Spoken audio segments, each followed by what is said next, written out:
We're reaching the conclusion of the parable Jesus tells. It's a judgment parable, Matthew 22:13, in which the wedding invitation has been sent out and rebuffed by some, and then there are others who come to the feast but are not properly clothed, which simply stands generally for the idea that they are in the community but not really of it.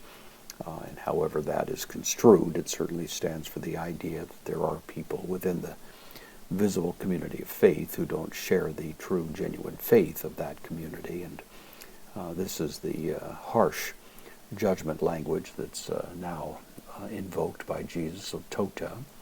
This is an indeclinable adverb, then, ho basalus, and then the king apen, from lego, third person singular, aorist active indicative, said, tois diakonois.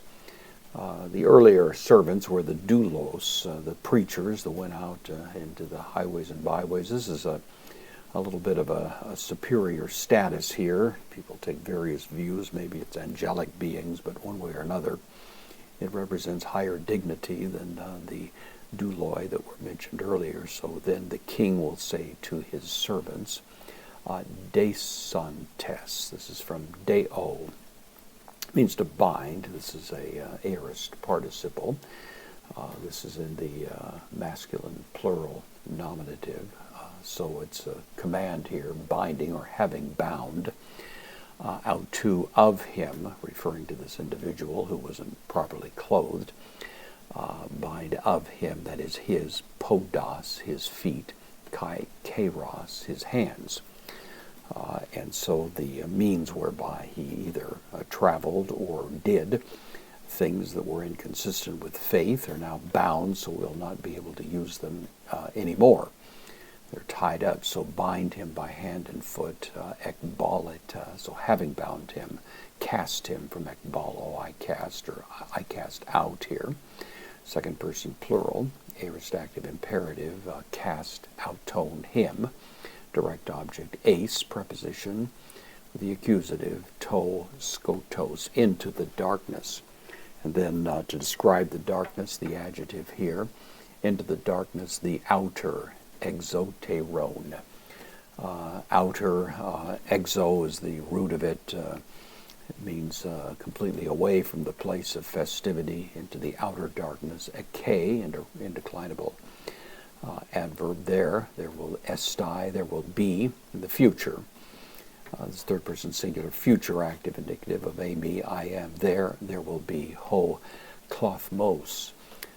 From the word klao, which means to weep, there will be, this is the noun of that, there will be the weeping. Kai ho brokmos, this is also a noun. Gnashing, the gnashing tone, odontone of the teeth. Of course, a classic descriptive phrase that stands for this situation of being utterly cut off from the benefits. Interestingly, it's applied, of course, to those who were in the community, those who had the greatest opportunity to know and believe and submit to the truth of the Christian message, are apparently in view here as the ones who received this most ghastly kind of rejection, being cast out. The principal idea behind weeping and gnashing of teeth, of course, is the notion of the deepest and most profound sense of regret. Having realized the amazing opportunity that was presented was right there, it was repudiated, and now the flip side of that, this ghastly sense of having totally missed the opportunity, is met with this descriptive phrase, weeping, gnashing the teeth in regret.